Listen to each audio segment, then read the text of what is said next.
What up, fish tank people? It's John 3107 here, bringing it to you on a water change Wednesday, the next update in the series. Another week has gone by. I'm not going to make this too long, because I did a video on Saturday, or Sunday, I don't remember exactly. I think it was Sunday, actually.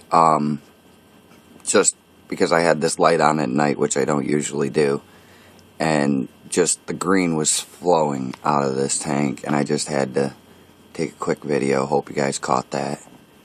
There really isn't too much to update. The only thing I did want to touch on, just because I'm not 100% sure I did it before, and I'm kind of embarrassed, but it works. Don't have a whole lot of money, so I have to make what I got work. And half my light bar, I think I've talked about it before, half my light bar on my Coralife compact fluorescent 4-foot fixture has gone out. And I thought I had ordered some bulbs online. Came back in an email about a week later that the company I ordered it from didn't have the 67K lights that I needed. So I ended up getting my money back, so I still have the same problem. But what I did, for now at least, is threw that light up on this tank, and it looks ridiculous. It's kind of why I have the light off in my room. Just because it looks ridiculous, because it hangs off the end of the tank pretty ridiculously. However, that's a 24-inch light, which is, if you remember, I had the two T8 fixtures up there. I didn't have half the growth in here. It covered the complete top of the tank. I had to keep that screen, because this is actually a critter tank. It's actually made for a desert setup. I think that's how I bought it. But when I got rid of my snakes, I had this sitting there, filled it up with water, didn't leak, so guess what? It's now a fish tank. But to keep those T8 fixtures I had on here without hang-on back filters or something hanging over the sides, it just wasn't quite long enough, so I had to keep the screen top on that. And the two lights that I had on it covered completely the top of the tank, which I hated because it's putting heat into the tank and it's not letting any heat escape, so the heat would climb fast. Now with this light that I have on here, this compact fluorescent, it's actually further off the water. I don't know if you're gonna really catch that. It's actually further off the water, and it's actually off the top of the tank, so not much of the heat actually gets transferred into the water. By the time it gets down to the water, that heat has been dispersed throughout my room, so it doesn't all go into the tank. So the tank actually stays a lot cooler. Again, the heater hasn't been on since I added the water in the initial beginning. It's completely unplugged. I've been toying with ripping it out of the tank. Problem with me is I'm going to forget where I put it, and winter's going to come, and it's going to start getting cold in this tank, and I'm going to be like, what the hell did I do with that heater? So to avoid that, I think I'm just going to leave it in there. It's kind of an eyesore. I don't really like it, but other than hiding it behind the shale in the back, but then I lose so much floor space trying to puff out the back of those shale pieces just enough to fit that behind there. I'm not really worried about it. It doesn't really take up that much space up and down the way that it is, so I'm really not going to worry about it. It's unplugged in the winter. I'll just have to plug it in. It's already set. I know what it keeps the tank at least in the springtime. Once it gets really cold, I may have to play with it a little bit, but not really. I keep my house pretty warm, so the chances that I'll actually need it even then are slim, but I like to have it there, just my peace of mind to know I'm not going to freeze my fish. I'm more worried about heating them up in the summer, just because my house gets so warm. And the ACs really don't push the air this far. Not without fans, anyway. But yeah, I still, the growth in this tank is amazing. That lily plant right there has just been absolutely incredible. Spawning about a leaf a week. Oh, if you can see, my Anubis has come off the rock. I'm guessing the Cories might have something to do with that. But it has come off. It started floating and got caught on that stringer off that Amazon.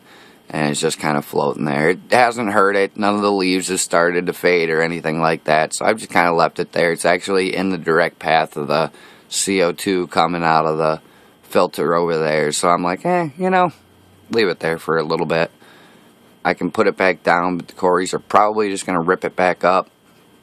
One more thing I wanted to update is I gave the alternate method for rhizome plants like Java Fern, like your Anubis, where you can plant them for a while and they'll start grabbing a hold of soil or whatever is you got them planted in, and it will keep them rooted to the bottom of the plant. You just pull them up after the time and they'll stay on the bottom. Now here's a bunch of Java Fern that I did that with. And you can see they're not floating around, they're not moving, they have rocks, they actually have Eco-Complete on the roots that are keeping them sitting on the ground. So it does work with Java Fern. However, for as long as that Java Fern was in the soil, this Anubis was in the soil an extra week. And when I pulled it up, the roots hadn't grabbed anything. I tried to attach it to the driftwood in the back, and it didn't. The Cories, I'm guessing, didn't like that, so they routed it up.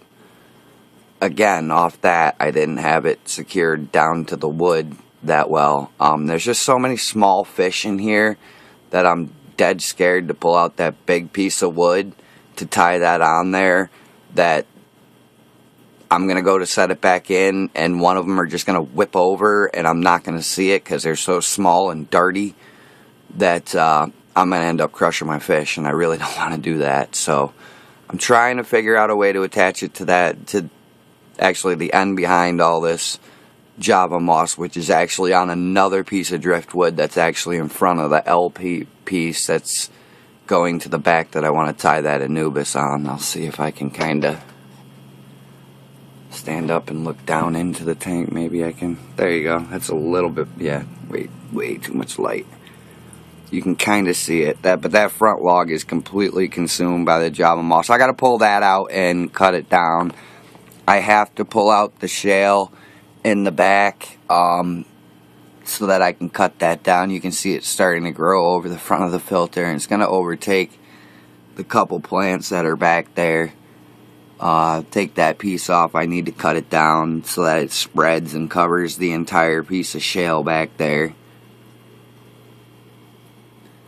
But, I mean, this piece was just a cutting, just a tiny trimming, probably about the size of that right there, when I planted it in the soil maybe 9 days ago. And you can already see how well that's gone. There's another piece back there which I can barely catch, which was about the same size. It's not growing as well, but it's hidden from everything. It's getting a little bit of the light, but the CO2 it's probably not getting because it's actually tucked behind that piece of wood. There's Java Fern. Those are well attached. They're not tied or anything. I just set a rock on the roots, and 2 weeks later I went back and knocked those rocks off, and those aren't going anywhere, so they're going to grow on there. Like I said, I need to take this log out and cut it way back. But those are all growing nice. I'm thinking about pushing the rock over the Eco-Complete again. I was a little worried to do it in the beginning because I was afraid I was going to rip up some of those smaller plants. But I think I'm okay to do it like I have behind that. Another one of the other plants that are just growing like gangbusters. The lily, that's just gorgeous. Amazon sword is just gorgeous. I want to show you. Look at that leaf. Look at all the growth coming in on this plant. That thing is just amazing. Still have both runners. That one's still growing. This one has 5 plants on it. One's kind of hidden by the Anubis. That's what it's caught on, is the last plant. 4 of them have good roots, and I'm just waiting for that little baby plant. I don't know. Yeah, there we go. Just waiting for that one to grow up. Get some roots and I can snip that off, and there's 5 new plants. Look at that. That beast. I love how red the leaves are coming in. That's awesome. I'm just stoked. This is a great tank. I love it. I love that I can sit here and look at it as I sit here and do whatever in my little room office, whatever you want to call it, my little getaway. But not too much else to tell you guys on Water Change Wednesday. Only lost that 1 neon since I started this tank and started putting life in it. Only thing I've lost is 1 neon, and that was during the last water change. So I think I might have stressed them out with the water change. I might have been pouring the water in too fast or whatever. Neons don't like that crap. So, and they also fake death. So if you have neons and you're doing a water change and you hit them with the cold water or whatever, and they just go dead, give them a little bit before you pull them out of the tank. I've had them where especially in this tank, I put the water into a gallon milk jug and then I pour it into this tank. That way I can add my chemicals to it outside the tank. I'm not dumping just mass quantities of chemicals concentrated in one area of the tank. That way it disperses it even better. But if I'm to dump the gallon out and one of the neons is swimming at the top of the tank, there's a chance that there's a temperature difference, and just that temperature difference is going to stun that fish, and he's going to sit there and float belly up. But once he realizes that, it's more like playing possum than anything, from what I've noticed. I usually give him about 5 minutes of nothing happening in the tank, and they go, oh, okay, alright, it's safe, and swim away and go school back up with the rest of them. So, one last thing I want to touch on, because this video is getting a lot longer than I wanted it to, is I'm really thinking about pulling the 5 Glowlight Tetras out of here.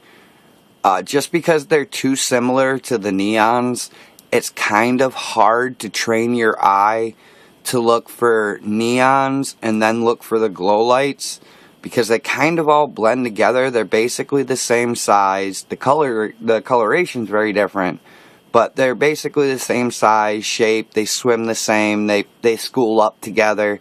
So it's a little bit, I don't know. I just feel like maybe I should pull them out and put them back in the 55-gallon community tank where they actually all came out of. Or actually the one that remained came out of.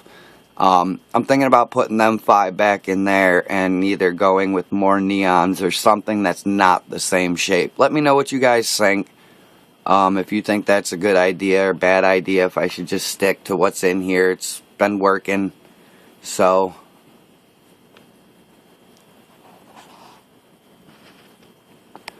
but I'm going to go ahead and end this because it's a lot longer than I meant it to be.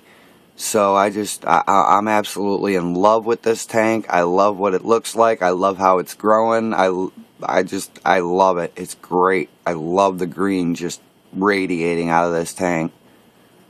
Hope you guys enjoyed it. It's a long, I know I'm long-winded. I apologize. It's a lot longer than I meant it to be. So please comment, rate, subscribe. Let me know what you think about the glow lights and whether or not I should pull them out of here or if I should just leave it be. Hope to hear from you. Rate, subscribe if you like, and see you in a little while with an update on the 55. Thanks a lot. Have a good day.